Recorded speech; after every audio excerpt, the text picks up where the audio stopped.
3 presentations in a row with all the questions at the end. So with us tonight again, if you were here last year, Darren Boggs and Hugh Bailey from the Open Community Alliance.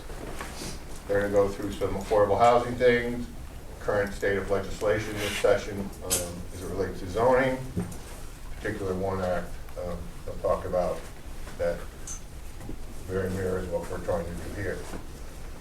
Then Peggy Golfman of the Housing Opportunity Ad Hoc Committee will just come up and tell you what they're doing. There's a group that we formed out of the housing plan. They've been working almost for 9 months now, so we just introduce them to you, what they're doing. And I'll go through some sales data for the last 5 years. We've collected data from 2020 to 2024. We probably have about 95% of sales. And then Caroline can correct me when I'm wrong. But we'll show you what's really happening in the housing market here.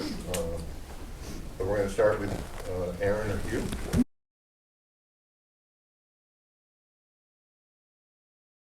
Hey, hi everyone, great to be here, great to be back. You guys invited us back, that's big, so it's nice to be here. I'm going to just talk about sort of a quick overview of some things that we're seeing here in Connecticut, and then just jump right into a proposal around planning and zoning that we're trying to share and get out into the world and get some feedback on. So.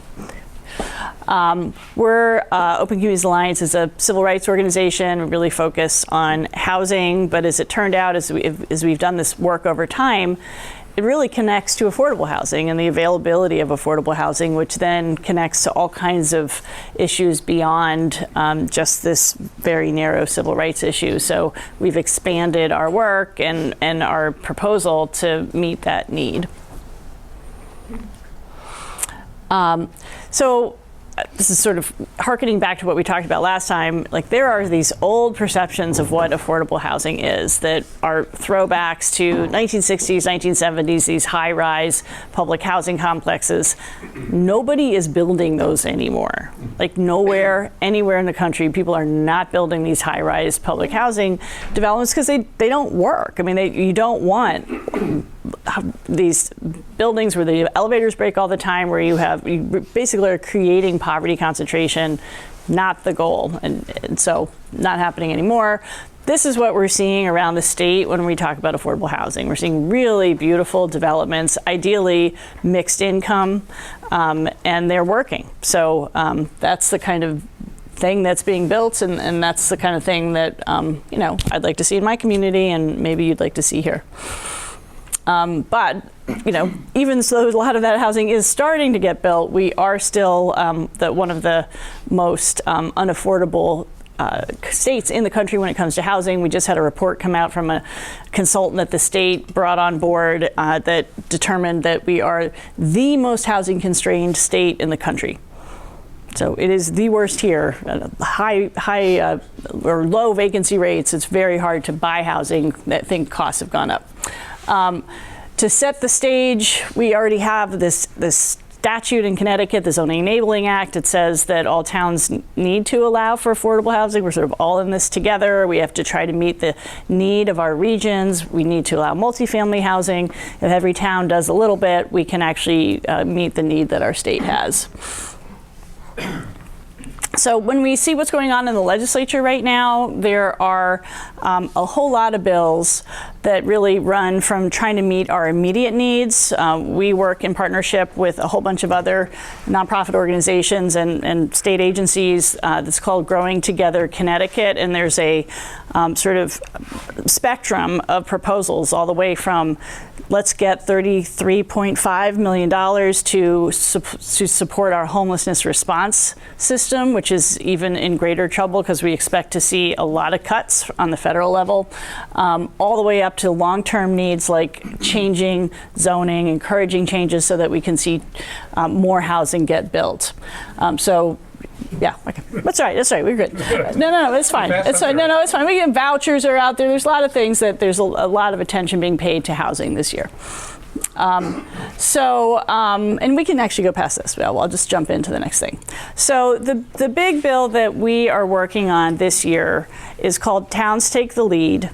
And it's really focused on this notion that all towns across Connecticut for the last several years have had this obligation to do affordable housing plans under a statute 8-30J. And, you know, Marlborough engaged in that. Some towns did really great plans. Some towns did not so great plans.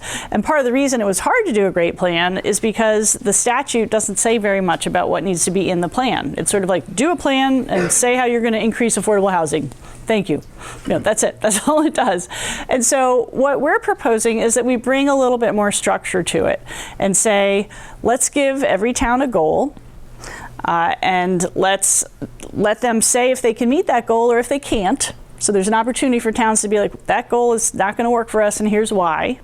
And then within a year, don't just put that plan on the shelf.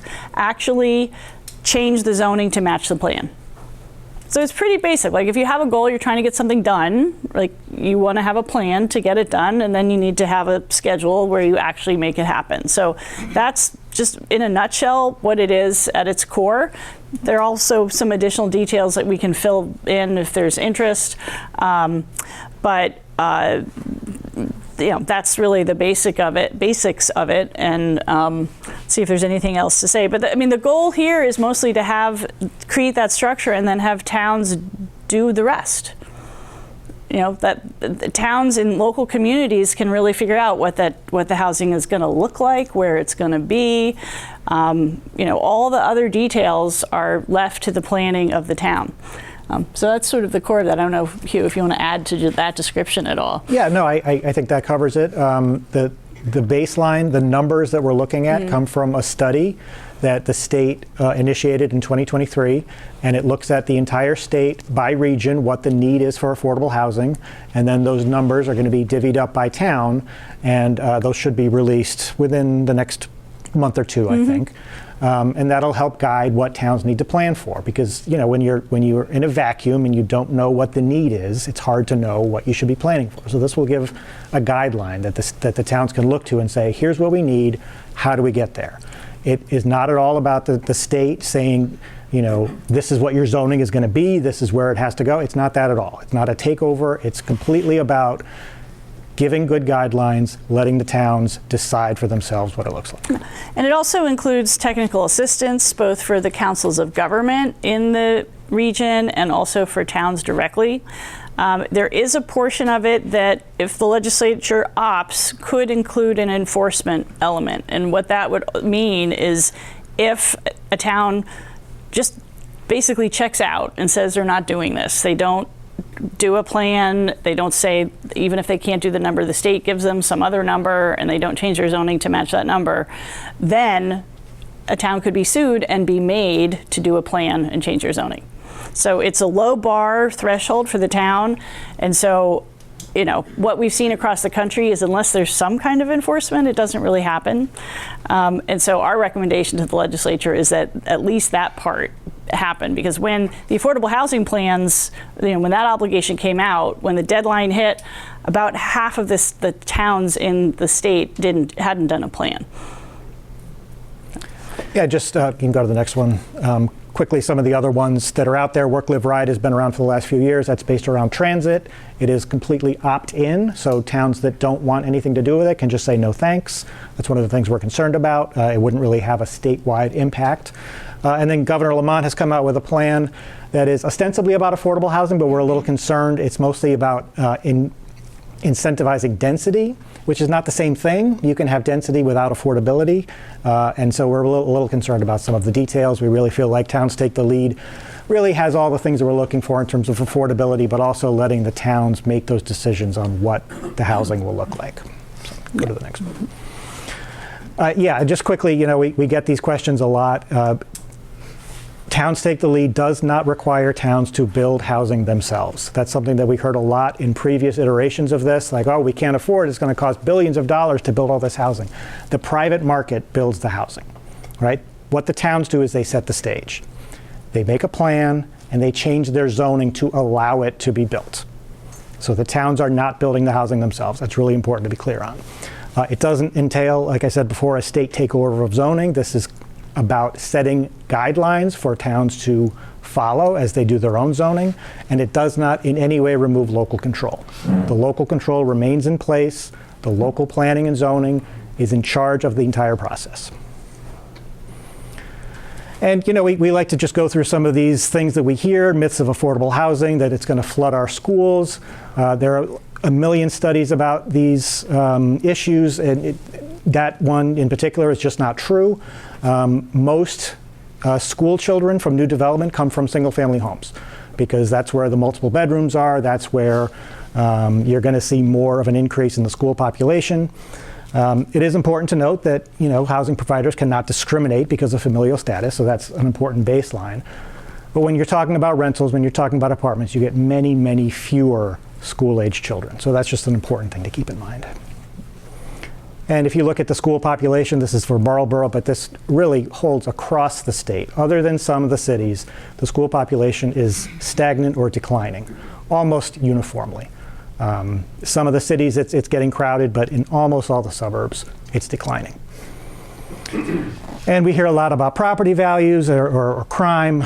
There really is there is no evidence at all that adding multifamily housing into a town decreases property values. That's really not how property values work. If there's demand to live in a place and there's good reason to want to live there, then property values will stay up.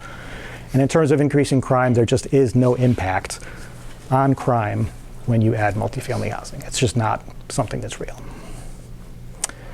We like to think, affordable housing is not a punishment. It's a benefit for suburbs. There are so many reasons why people can benefit from affordable housing. We hear from, people who have families, they have kids who would really like to move out on their own. They're in their 20s, they're out of college, they're out of high school. They have their own lives. They're ready to move out of the basement, and they can't find a place. And it's something we hear all the time. We hear from seniors all the time who are in houses that are too big. They don't want to take care of 4 bedrooms. They don't want to take care of a big lawn. They want someplace smaller. There isn't anything available. So it's really about options. It's really about having things that are available for people to choose to do. And the jobs are a huge thing. The CBIA is the Connecticut Business and Industry Association. I think the most recent number is about 76, so it's a little bit down from then. 76,000 unfilled jobs in the state. So there's this idea that we shouldn't build more housing until we get more jobs. Well, the jobs are there. The jobs need to be filled. And one of the big reasons why they can't be filled, because people can't afford to live here. And if you have to buy a home or rent a home an hour and a half away from your job, that's not going to work for you. You're going to work someplace else. So helping to fill these jobs will really be a benefit to the entire state's economy. And so, we like to think that, all possible solutions should be on the table, and Towns Take the Lead really enables that. Rentals, condos, starter homes, in-law apartments, changing the size of lots. So much of Connecticut is based on large lot zoning. You could just make smaller lots, and you could fit more houses in, and it would be more affordable. Identifying town land that could be developed as affordable housing, that's an option. Think about what parts of town would work best for multifamily housing. It doesn't have to be everywhere. Zoning reform doesn't mean that every neighborhood changes. Most neighborhoods would probably look pretty much the same. But there are places you could identify and say, this is a good place where we could make some changes, and it would be something that would be appealing to people and not take away from the things that people like about the town. And these pocket communities or village models, that's where you might build a development that's based around a town square or something like that adds built-in community to something that's newly built. That can be a popular model. And that's our presentation. So I'm just going to go through this briefly, then Peggy will pick it up and talk to you in more detail.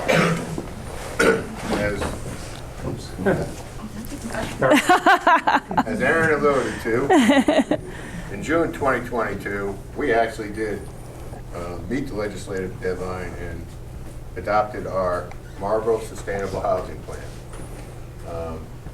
The commission didn't want to call it affordable because they felt sustainable was more what we were talking about. Affordable components of sustainable housing, but we wanted to couch that. No one's ever accused me of being soft. I hold the record on the north end of the Cheshire prison for loud noise. So, We passed this in June of 2022. Both the Board of Selectmen endorsed it. The Planning Commission adopted it.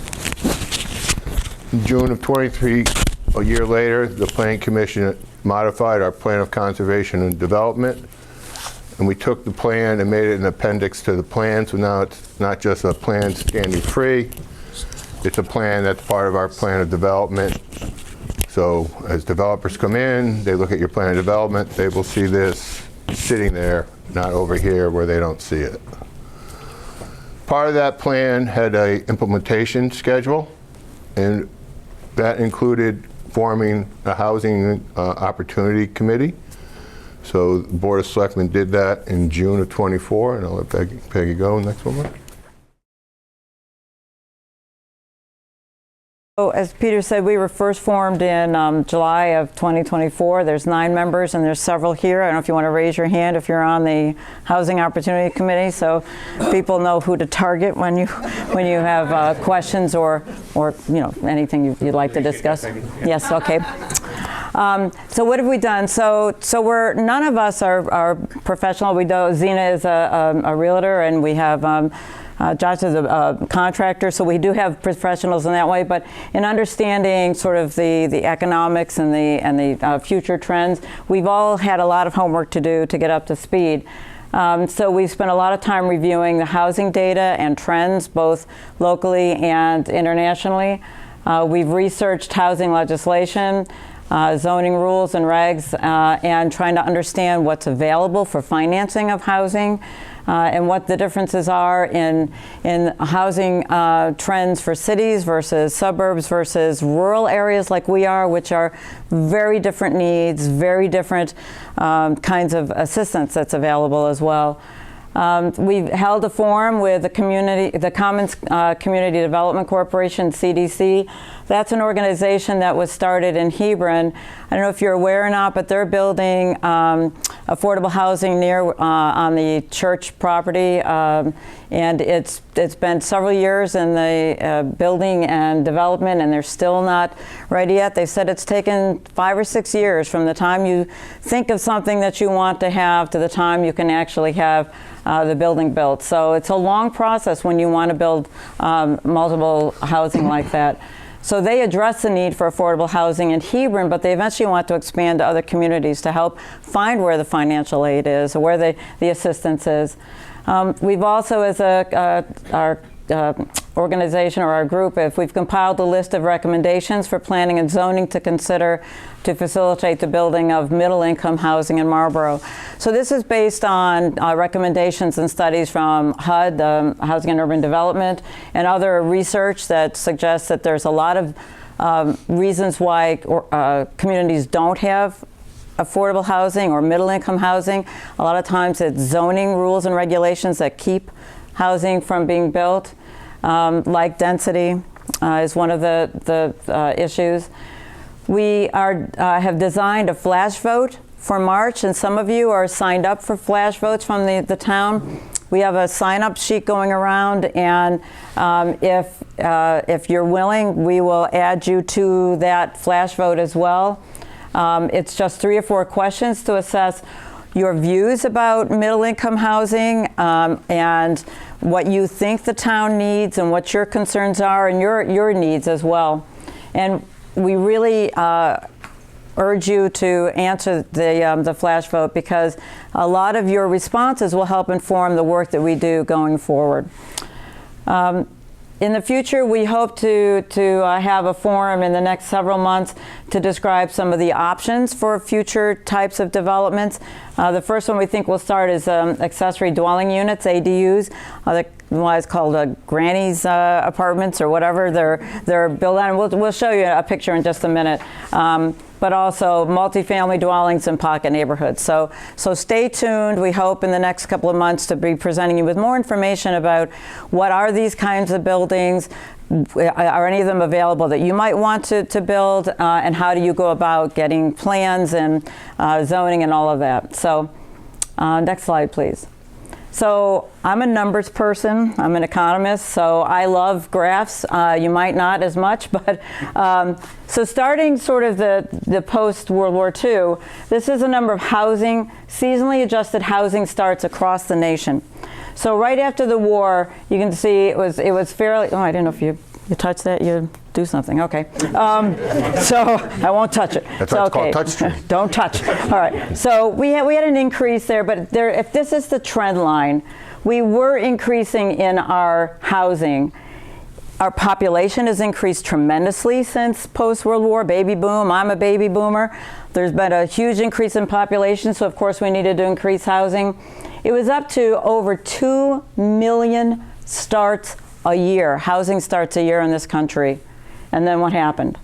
The financial crisis. People couldn't get mortgages. People couldn't sell the homes they had. Nobody was building. No one could afford. Just dropped from 2 million down to 500,000. That's a huge drop. Even if our population wasn't increasing, which it still is, you still have to build new homes because homes get destroyed. They fall down, they get burned, they get flooded, they blow down in a hurricane. You still have to build houses. But we went way down from over 2 million to 500,000. But then we started getting back again. You know, the markets started getting a little better. Then what happened? COVID. During COVID, not only was it that everybody was isolated, nobody was moving, but then we had quite a strong inflationary pressure in which housing prices, supplies, costs, lumber, shingles, everything have gone up tremendously in price. This is how we got to the lack of a lot of housing, period, where we actually don't have enough houses. So it's increasing, but still we have market conditions which make it so that there's still very few either being built or existing homes being sold. Okay, next slide, please. Oh. So we already talked a little bit, we've seen from Aaron and Hugh that they don't all have to be ugly looking, affordable housing. That's not what we're talking about, or middle income housing. The first thing we'll talk about is ADUs, these accessory dwelling units. They can be in your basement, they can be above your garage, they can be detached apartments associated with a larger home on the same property. There's a plan. This is clearly something over a garage. This is probably in the basement. These are separate buildings. These are what we're talking about, accessory dwelling units that are built on a pre-existing home's yard. Okay, next slide, please. So I think we all know what a duplex looks like, or what we think a duplex looks like, or a triplex. I wanted you to see that there's some real modern plans. These are all duplexes, but they don't look like it, right? They have a single entrance, many of them, or the second one is around the back. Oh, sorry. Can you touch it again? Okay, hands behind my back. So there are lots of different plans. Oh, next one. We're on duplex, triplex. So you can see that they're not all unattractive designs. Okay, next slide, please. Then there's the smaller tiny house designs. I don't know if some may watch the show, right? Tiny house, right? They're like little trailers even. But there are tiny houses that can look quite attractive as well. Maybe 1,000 square feet or so, 900 square feet. And the last is something, the last line. Pocket neighborhoods. Did you call them pocket neighborhoods? I think it was pocket communities. Okay. So these are 8 to 10 houses usually that are gathered around a joint courtyard. And look here, people are actually, in those 8 to 10 houses, are sitting together having community events. You have seniors, older people living there next to young families. The young children sometimes can be watched by the older residents. Or it's just a sense of community, but it's smaller houses around a central courtyard. They're not, if you get too many more than 8 to 10, it's no longer that same sort of sense of community. Okay, I think that's it. Just to go back to the Hebron group, those, many of you are in this room, Marlboro did this 40 years ago with MASH. Marlboro Assisted Senior Housing on South Main Street. It's a 3-story, 24-unit affordable housing complex, 100% affordable, under 60% median income. You drive by it all the time. So these things can blend in, and they are already here. So we're going to talk about the state of housing and affordability. Some of the factors on availability. 60% of people with mortgages today are under 4%. You are not going to sell your house to go buy a house at 6.5%. 40% of homeowners are mortgage free. This is across the country. Highest in 13 years. Yes, it is a happy day. Whoever collect. 2 years away. This is today's, I went today on the internet, and interest is spelled wrong, the only wrong spelling I have here. So I pointed it out. That is today's rate at 6.77 for a 30-year loan and 5.73 for the 15-year loan. Connecticut CHFA, where people with 80% of the median income can get a loan for 30 years. Their rate is lower than the current rate always. It's usually significantly lower, but the CHFA rate is 6.35 today for a 30-year loan. There's very low house construction since 2007, as Peggy pointed out nationally, but particularly right here. And when you look at Zillow and SD, and that's where I got a lot of my data, and I'm not going to pick on you all night, Corinne, but you are, and Zena, you guys know, there's nothing out there on the market. Today I went on, they showed 3 houses and 1 lot. And that lot has been for sale for about 8 years. New house construction, starting in the 1970s. Okay, this is Route 2. Okay, Route 2 came in the 60s. Marlboro went from where is that to, oh, I know where that is. So, 592 new homes. The 80s, 404. The 90s dipped down to 188. In the 2000s, we went back up to 292. And you can see the rest. From 2010 to 2019, we did 48. And from 2020 to today, 29. Those are new housing starts. This is the new construction since 2007. Our high is 12. We're at 8. That's our second high in 17 years. So this is part of the give and take. Boy, your quick finger back, down. Oops. Now forward. It's got a delay. So I'm confident I have 95% of the sales. So I'm pretty confident with percentages of the numbers I'm going to throw out at you guys. So I've tracked from 2020 to 2024 each sale by price, square footage, number of bedrooms, number of bathrooms, number of acres, year built, days on the market.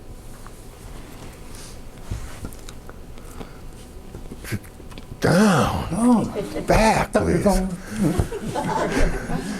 The numbers that you can see quickly. These are the years, and these are the total number of sales. So, we had 97 in 2020, 106 in 21, 61 in 22, and the last 2 years flattened out at 54. Now, Mark. No? One of the things when we were before you with the affordable housing plan, and then when Aaron was here, and it was a year ago almost, and that was one of the things with our affordable housing plan, is that we would come out in front of you once or twice a year to have these discussions to keep this going. Natural affordable housing. So that is housing that was $325,000, $300,000 and under. So that was one of the big arguments from every town that, we're supposed to have 10% affordable. Well, I got all this natural afford and you don't count it. Well, this is why. In 2020, we had those are the sales in blue. Yellow are 300,000 and under, 51% of the sales. 2024, 11% of the sales. They're not there anymore. There is no natural affordable housing on the market. It's disappeared. Next. This is a sales distribution. Purple is the 300,000. The orange is 4. Sorry, excuse me, I can't even see anymore. Blue is total sales. Purple is 300,000. Next is 4. Sorry. No, orange is 3, Thank yellow you. is 4, red is 5. All right, so, Those from most expensive on top So to delete. the bottom. and what happens in 5 years? I did it. Sorry. See, it can happen to have an experienced touchscreen person. Oh, boy. I touched it really hard. Keep going, Mark. It's there's a delay built All in. right, stop. Stop? This would stop. So if you look at, I didn't do that. All right. So if you look at the bottom, Delay in it, though. Don't touch it. I'm not going to touch it, but if you look at the bottom and you look at the top, you see they completely inverse. Everything shrunk on the downside, and we've crossed the $400,000 and $500,000 threshold. Next. So, median sale prices over this 5-year period rose 63% overall. I broke it down by the decade the house was built. Pre-1950, Is this just Marlboro? this is just Marlboro. So I don't have the pre-1950 one in there, do I? No. Well, I'll let that go. But that was in the 65%. 78% increase in the median price of a house built in the 1950s in the last 5 years. 63% increase in a house built in the 1960s. 53% in 1970. And you can see now it's kind of switches. 80s is at 24,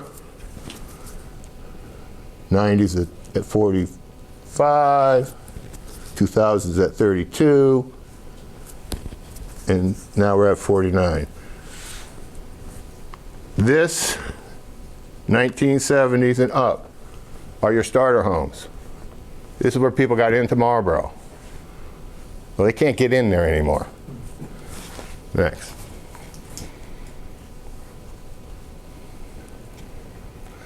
So these are houses that sold in the $100,000 to $200,000 range in the last 5 years. People actually could buy a house in Marlboro in the $200,000 range in 2020 and live in it and not have to spend $100,000 improving it. And you can see what's happened. Everything that way are 90% flips.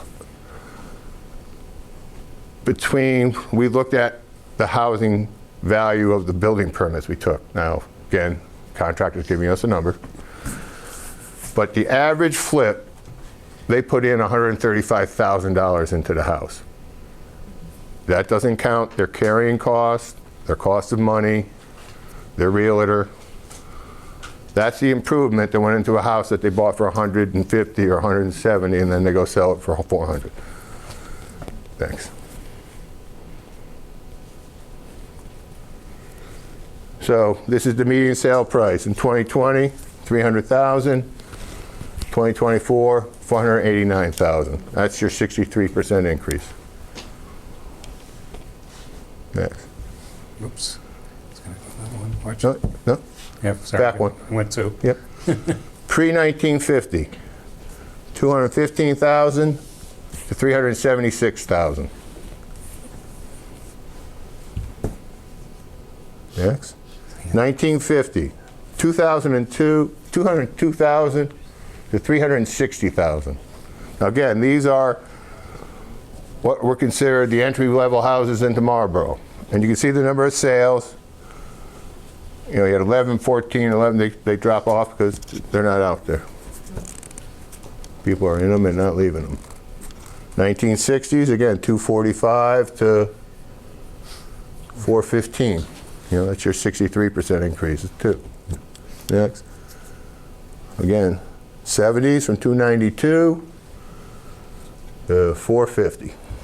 Again, the sales, you can see these houses sold. Boy, mark it quick.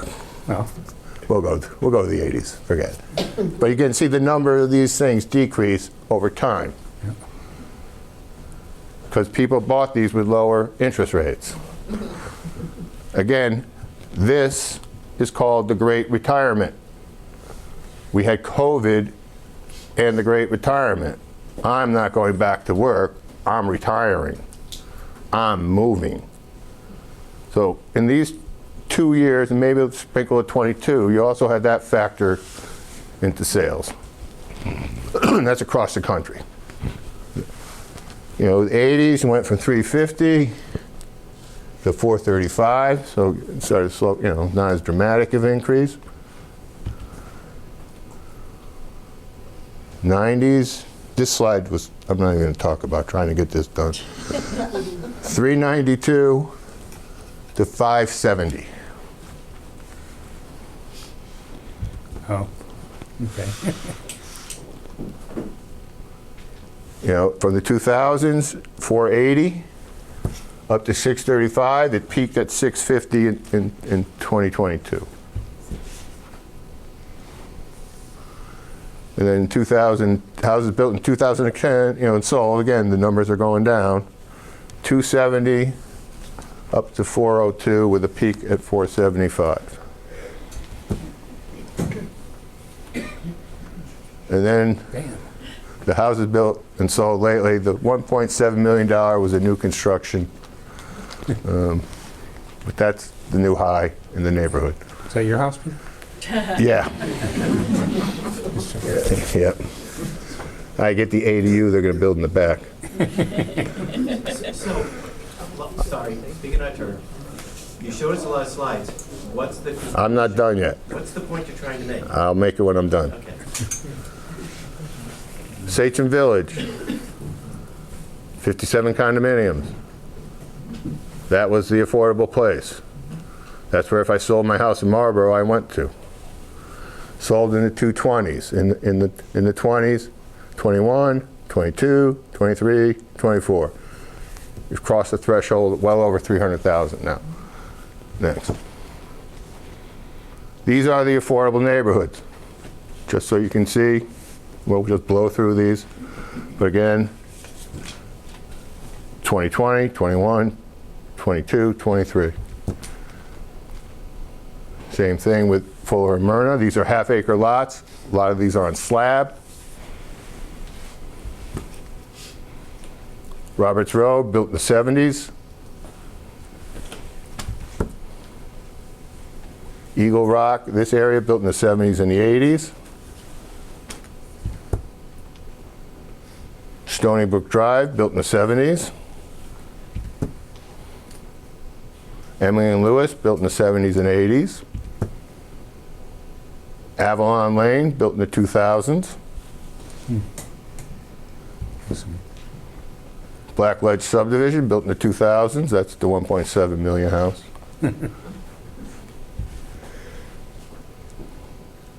Then we had some properties that sold twice, and we'll just run through some of these. 4 Ronda Way was purchased in 2000 for $225. It sold for $449 a month ago. 35 Lafayette, $202,000, sold for $375. So you can see these houses are bought within 2 or 3 years. The prices have dramatically increased. Next one, Mark. Same here. Now this is a flip, so you can see that. So, you know, they put 100 and something into the house and sold it for the 340. Possible regulation changes. Marlboro had pre-1981 1-acre zoning, 1 1/4 acre zoning, 1 1/2 acre zoning.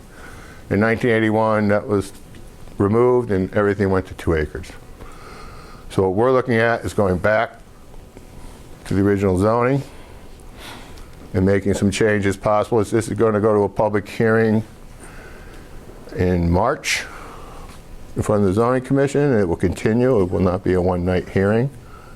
So there'll be ample opportunity to discuss this. So we're looking at changing the setbacks in the front from 40 feet from 50 to give people more room in their houses. Where there's sewer and water, going to 1/2 acre lot from 1 1/4 acre lot, reducing the frontage from 175 to 125. With this situation, we could go as low as 7,500 square foot lots and meet the public health code, but the commission felt this was more in keeping with the past zoning because there were a bunch of 1/2 acre lots in town as well. Going from the 2 acre 80,000 to the 40,000, changing the road frontage from 200 down to 150. Making a rear lot no longer 3 acres because it's behind something. It's 1 acre.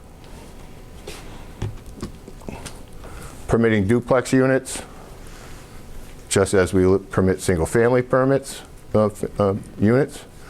Increase our inclusionary zoning set-asides from the 10% today to 15% for multiple development. In the village center, which is the center of town, which allows both multifamily and subdivision. Increasing that set-aside from the 10 to 15%. And then in our general subdivisions outside of the area, we'll put a regulation in that anything over 5 lots, they'll have to set aside 15% of that development. This relates to what was presented to you earlier about towns making their decisions on what they want to be and where to put things. Part of the Housing Opportunity Committee is they're going to make recommendations to the Zoning Commission, and we're going to come back with a whole new set of revisions in the fall or this time next year based on some of those recommendations. There is an ability to increase density where we have sewer and water. We have sewer and water, not just in the center, we have a sewer line that extends outside of the center, and there are some parcels on there that are 30 and 40 acres in size that things can happen to. There's no reason for that land to be 2 acre zoning or 1 acre zoning when there's a public sewer there available to it. So these are things we're going to look at with the Housing Opportunity Committee, but these are the changes that we're talking about as far as it relates to housing that are going to go to public hearing. I think it's March 3rd or 6th, whatever the first Thursday is. Next.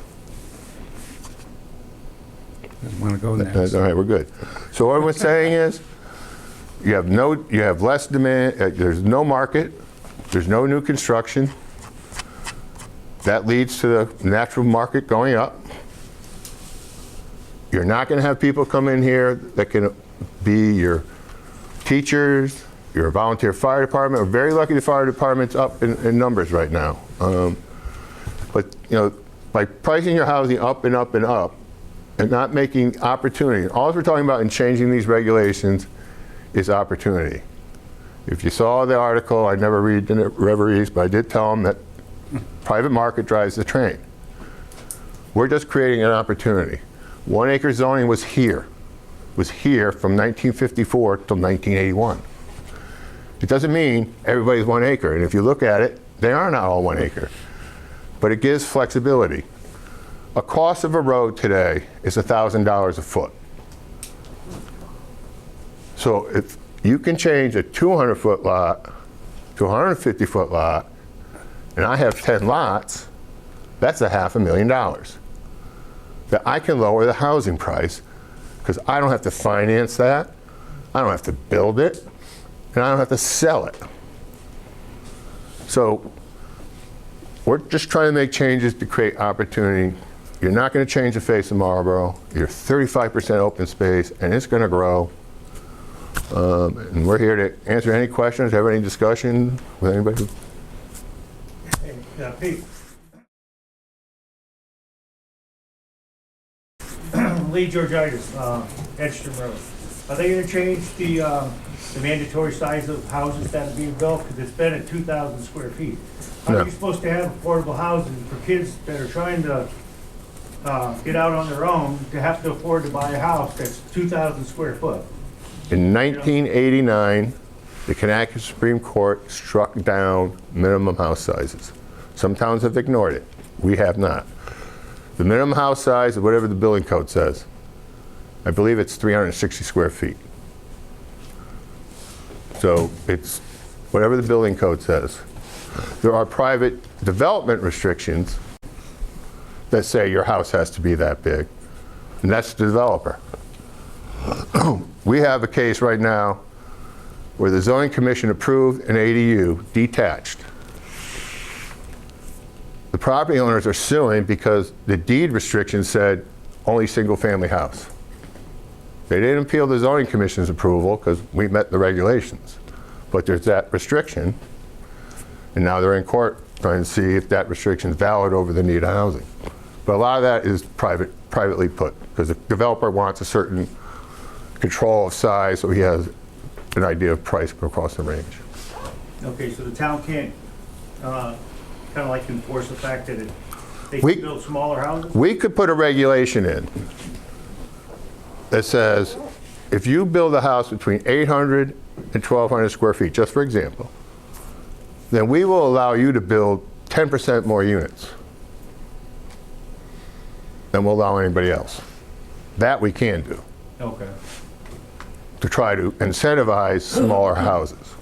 Right, because that would definitely help with the, I don't know, you want to call it low-income housing or whatever, When we're talking affordable housing, affordable housing, okay. no, it's a tough term. No, seriously, it's a tough term, and it's as part of the discussion, that's why we're going to do this all the time. It's workforce affordable. We're talking about 80% of the median income. So you're talking about a family of 4 that makes $98,000 a year. You're talking about an individual who makes $54,000 a year. So these are the income levels of people to be eligible to get a mortgage or afford the rent and not spend more than 30% of their income on housing.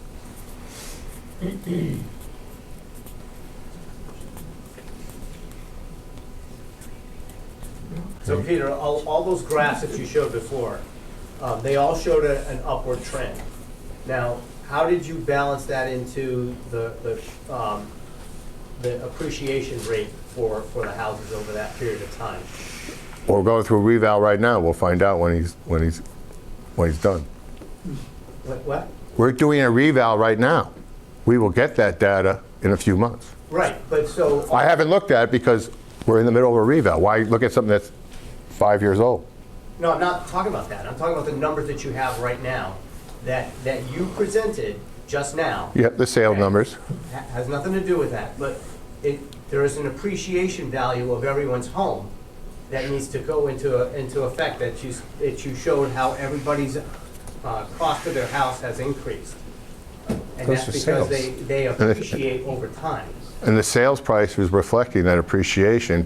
When a market is in squeezed demand, Right, so. You have skyrocketing it's price. It's not so much that people are not allowing their houses to be less. It's because their houses are appreciating and they're worth more in the. due in to the a sale. lack of supply. Well, it all depends on the cost of your neighbor selling their house. If their neighbor sells their house for $200,000 more, that increases the value of your house. Again, Conceivably. it's not house for house. It's a range of houses. When an appraiser does a house, he does 2 or 3 houses. So you're going to get comparables, absolutely. Yeah. Yeah, I think what he's trying to say is that you're showing the houses that sold in 2010 in $2010, and you're. 2020. 2020, okay. You're showing houses in. No, we didn't account for You inflation. didn't account for inflation. Right. So if you brought those 2020 houses dollars into, and we've had really extensive inflation, we'd probably see a lot less trend upwards. It'd be a lot flatter than, wouldn't be as steep.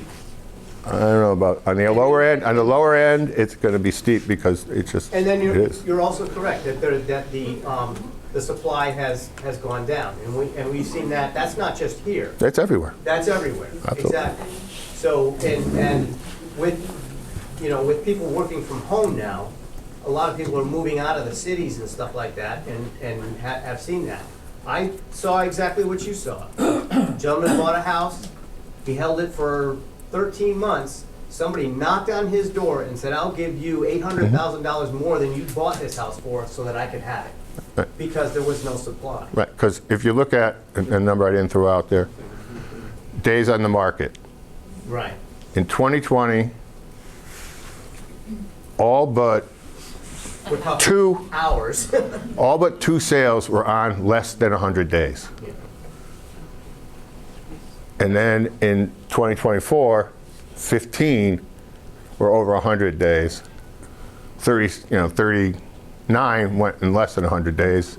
So that has gone down too. And people are, the average, and Corinne can probably, and Zena, everything I've seen and talked to people, they're still seeing a 7.5% over asking price situation.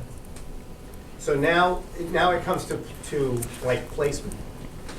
How can we plan the town in such way without taking away the 1950s footprint that was already put in place, and try to invoke all of these other things, all these nice things that everybody saw these pictures of, these nice little communities where people are sitting around. Where does that get built? There are vacant parcels in town. We have a map, and that all the way goes back to the 2020 Plan of Conservation and Development, which calls for all of this. So we went through a planning process for 2.5 years, through many public hearings, many public presentations on the 2020 Plan of Development, which calls for exactly what we're doing, increasing housing diversity, changing lot sizes. This has all been a plan in place since 2009 Plan of Conservation and Development. So this is not new. This is being implemented. And we went through a very public process. The Affordable Housing Plan, we went through a very public process, many public hearings. Commission delayed decisions for 6 months. So this has been discussed as open as we can in this room, in the school. So this is nothing that is just being pulled out of the air for today or tomorrow. This has been the plan for the long range. I don't have the map here, but if you go onto the website and go to the Plan of Conservation and Development, you'll see a developable land map. That will show you the parcels in town that are over 15 acres with more than 200 feet of frontage. And you will see where they are. And then there's the ones that have less than 250 feet of frontage, where they're being built behind other houses. Yeah, exactly, it could be, absolutely. Everything we do is a public hearing process. Every multi-family development goes through a public hearing process. So there's nothing that's going to go through that the public doesn't come and get to see exactly what it is and comment on it. And the commission votes after it takes the information from the public hearing. Again, all we're creating is opportunity to diversify housing and create some affordability. With the apartments on South Main Street, the 96 units, we have 10 affordable units. With Greylock Development on North Main Street, the 48 condos, we have 5 affordable units. So we are moving forward as private development comes forward, that they're going to include affordable development within their development. So I don't have a problem with anything you're saying here. I mean, honestly, I don't think it's going to lower the cost because square foot's between 200 and 250. So we're still going to be in the 300 range. It's if $1,000 a foot is a lot of money. Yeah, it is. But yeah, I like what you really said. The private market's going to drive it. Absolutely, they are. Absolutely. But my question is, if we do what you've said to do there, does that meet the state's requirements? Everything we're doing here is exactly what they're looking for. So we could tick that box up. We're taking, this is the way, I've done this for 37 years. I coached high school football for 8 years. before that. This is the best game in town. Every game is a home game. You write the rules to the game, and you are the referee. You should not lose. You just have to plan accordingly, set your plan, and see what the private market does. Is everybody going to be happy with everything that happens? Absolutely not. Let's not kid ourselves. But you just move forward, provide opportunity, don't put your head in the sand, and control your fate before somebody comes in and does it for you.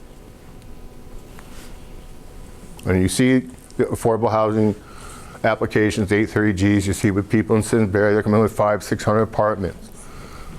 You know, because they come in with a reasonable plan and they say, no, you can't do that. Okay, well, I'm going to do this because I can. You know, if you provide something that's reasonable, again, the private market has to come. The landowner has to be willing to sell. You know, when you look at a vacant piece of property, 55% of it's developable. So if you had 100 acres and you had a 1 acre zone, you're not getting 100 lots. If you get 55, you're pretty happy. You're going to end up with about 45. Road, open space, wetlands, ledge, it all eats up the land. So, you know, we're not proposing these changes. Again, you're not going to change the face of the town. You're going back to actually what you were when you started in 1954. Yeah, just a quick question. With the bidding wars and everything going on right now, how are you going to be able to let these people that don't have that income be able to compete with those that are overbidding on these houses? With the inclusionary zoning, like in the apartments in Greylock, those sale prices are locked for 40 years. They can go up incrementally, but they can't go up at the market rate. So you're controlling the value of those units for a 40-year period. So the people that are buying these houses should be able to, or shouldn't have an income that is much higher.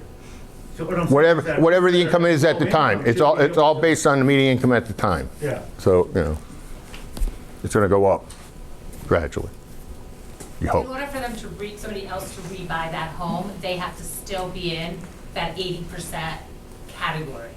So somebody can't just come in now that makes 100% of that income and rebuy that house. So when it gets transferred in a sale and they go to sell it, it stays at the price it should stay at, and the buyer who is considered affordable housing buyer can only buy it again. Oh, okay. Does that make Yeah. sense? It's deed Right, restricted. I just want to make sure that, you Yeah. know, they're not going to build these houses basically for people that really can't afford a 2,000 or 3,000 square foot house. And these people that can afford a 400,000 or 500,000 square house come in and scoff it out from underneath them. No, and that's why they're deed restricted for a period of time. And there's a very complicated recording period that you maintain, make sure they do that.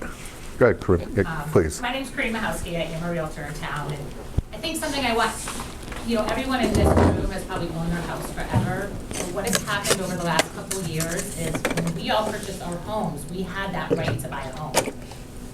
Buying a home now has become a privilege. It is, people can't afford houses because the way the market is, so that's why they're trying to do this.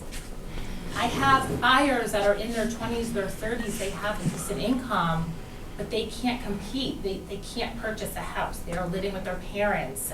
They're living in basements because there's no affordable housing. And it's become a luxury.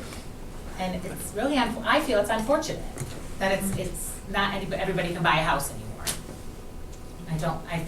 I personally feel that homeownership should be your right. It shouldn't be a luxury and a privilege.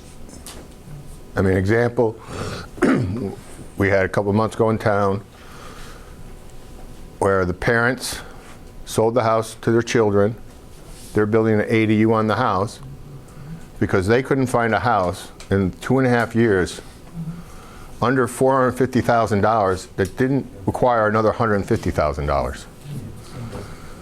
So to that end, the parents are building 1,200 square feet next door. But no, that's real. I mean, you got to think about as these prices go up, you know, your down payment goes up. You know, it's all incremental, but you know, if I'm putting down 20% on 300,000, now I'm putting down 20% on 450,000. You know, it does. It is. It's really changed the game of home ownership. And there's many communities, Hebron has them, East Hampton has them. They haven't changed the dynamic. There's I think people have this stigma of low-income housing. That's not what it is. It's affordable housing. So you just have to meet a certain criteria, but drive around, we can give you some of the names of the communities if you want. Reach out and have you drive through them and you'll see, you wouldn't even know which house in that community is considered an affordable house. It looks the same as all the others. So I'm Christy Moraga from 18 Flood Road. And first I want to thank the 4 speakers for putting together really excellent PowerPoint presentations and for answering all these questions.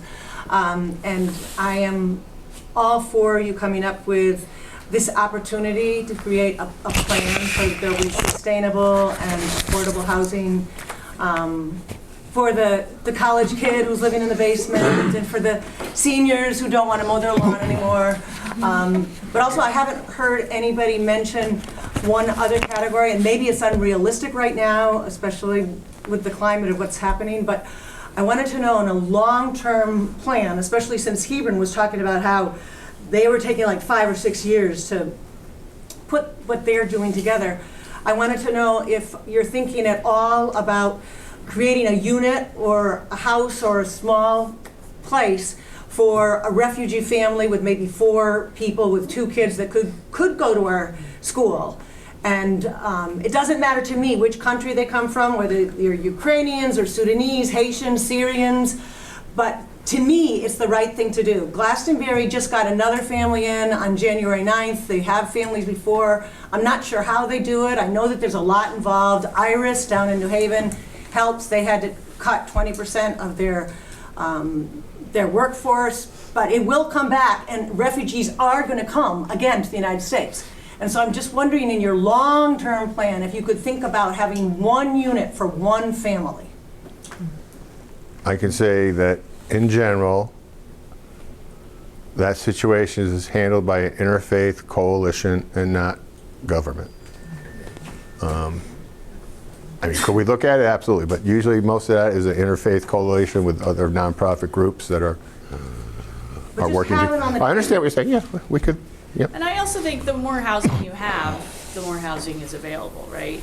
And you know, what Iris has found and the people working with Iris and Glastonbury have found is it's been actually very, very hard to find affordable places in Glastonbury, and many families, many of the Glastonbury individuals working with Iris families have ended up placing them in East Hartford or Hartford.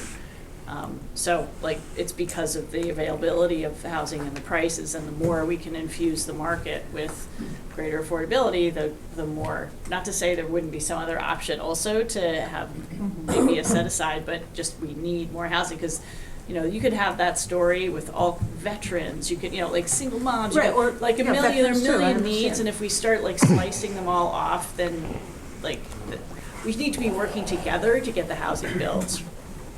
Right, and in Hebron, there was a special arrangement with a family from Puerto Rico that left after Hurricane Maria. Now, Puerto Ricans are Americans. It's a little bit different from refugees coming from another country. But that is an example right there in Hebron next door. Somebody had. I mentioned Emma Cranfield. I've been in town since 1960. I've been concerned since I've gotten older with Grace. with the lack of more housing for just seniors who cannot afford a house and need and really affordable, this word applies here, housing, like similar to what we have. I know I've been in East Hamptons. My mother-in-law in Maryland lived in a very small one too. What we have built here is the best that I've seen. And there are people out there who need something like that. Is there any thought, is the state completely saying no to that? A lot of the senior housing money comes out of HUD. So I've been involved in the program. Maybe Aaron may know more, but a lot of that is federal money, like you did here with MASH. The town buys the property, you get a nonprofit developer, they build the units, they get tax credits and funding. Is it in our plan? Yeah, our plan calls for looking for more senior housing. Again, if you can create a little more density with some smaller units, then things are get some more affordable. I mean, there's, again, as we all know, you have a lot of 4 and 3 bedroom houses with 2 and 1 people in them, and a dog and a cat, and I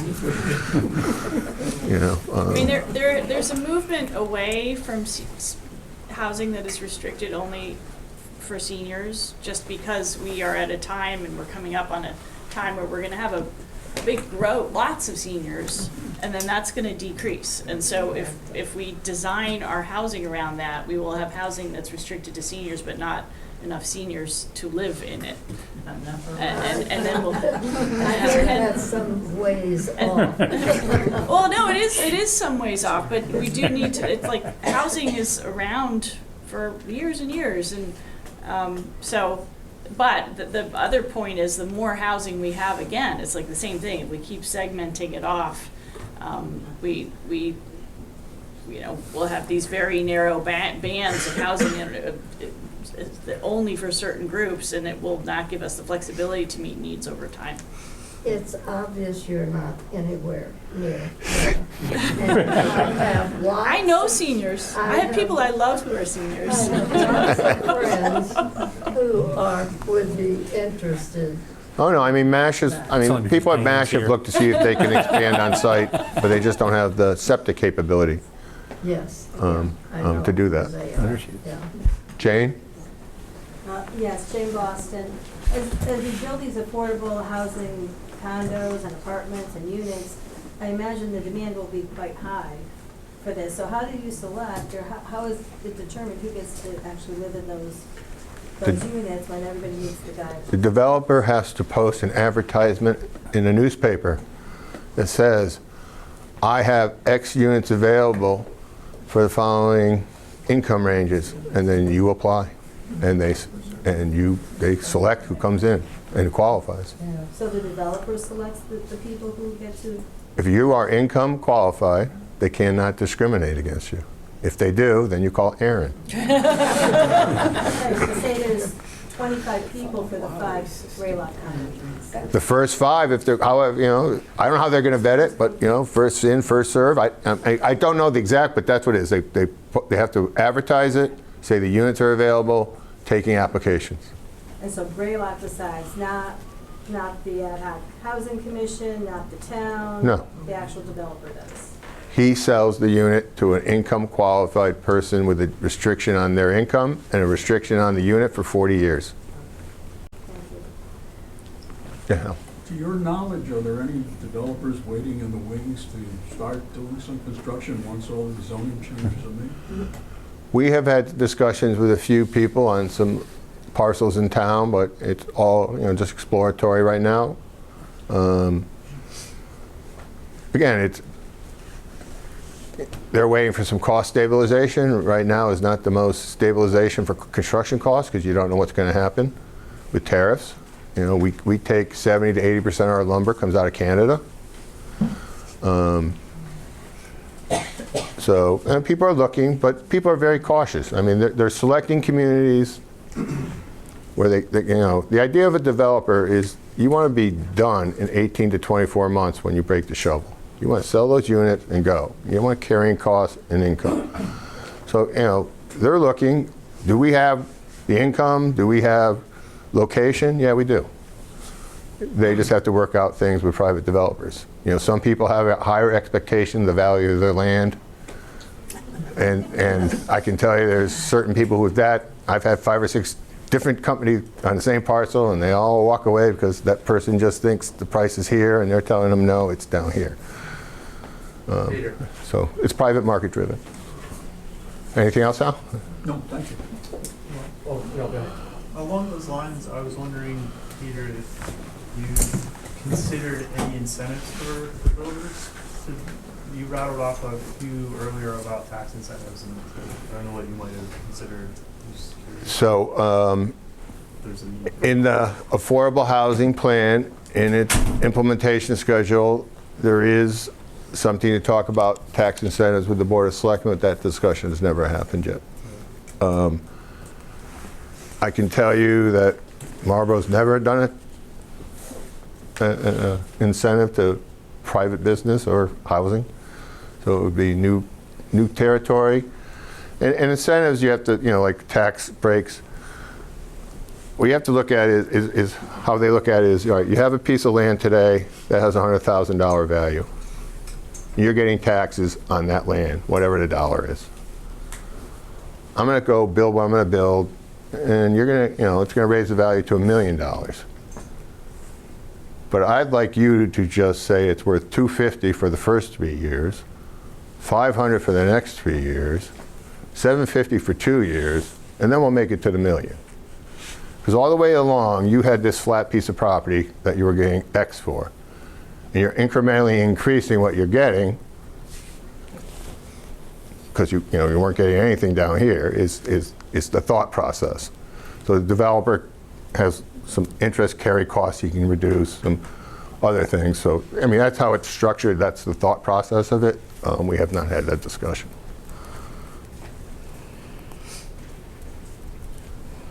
Peter, could you give me the size of the lots in the sewer district again? Today? That might maybe reduce. Anything on a sewer or public water would go from 50,000 square feet to 20. 20? 20. And how much road frontage? 175 to 135, I believe it is. 135 or 125. 125, I believe it is.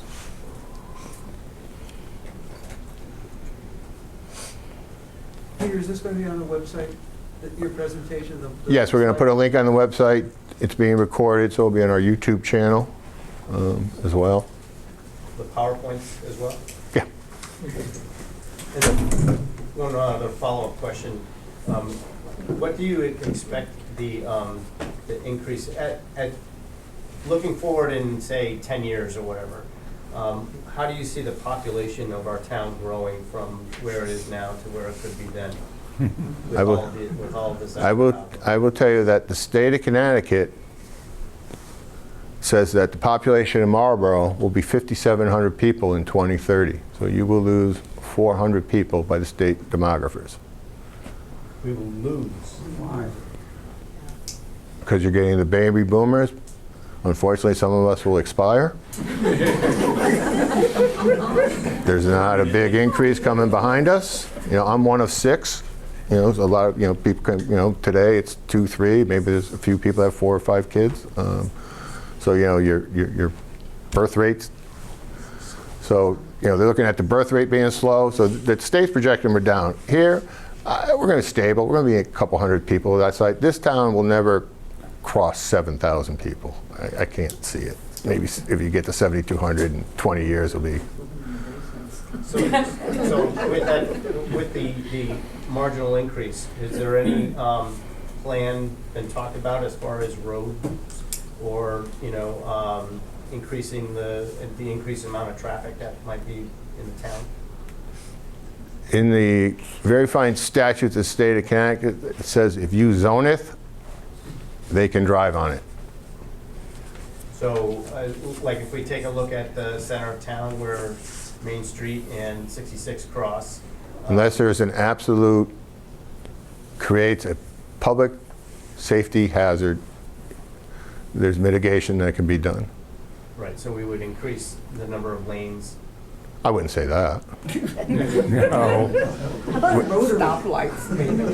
Am I the only one that wants a rotary there? Every time I sit at the light, I think. Well, just go and look at a 1950 aerial of Marlborough, and you will see the rotary. Yeah, I remember that. There was a Rotary. And that's where people in Marlboro came up and sat down in the 50s and watched the people from Hartford run out of gas on their way to the beach. And there was a gas station on each side. And this is what people from Marlboro who lived here all their life told me, what they did as kids. And they went and ran and got the gas can across the street and got a couple of quarters and off they went. But no, that, you know, the population is, you know, you're 2.79 people per household is the 2020 population. And I don't see you going to 4 people per household. Any other questions or comments? Thank you, Peter. Thank you for coming out. This stuff will be on our agendas. Again, the Zoning Commission public hearing will be March. There'll be public hearing notice in the River East. We'll post the regulations and a track change on the town website so everybody can see the changes that are being made. If you have any questions, just give me a call.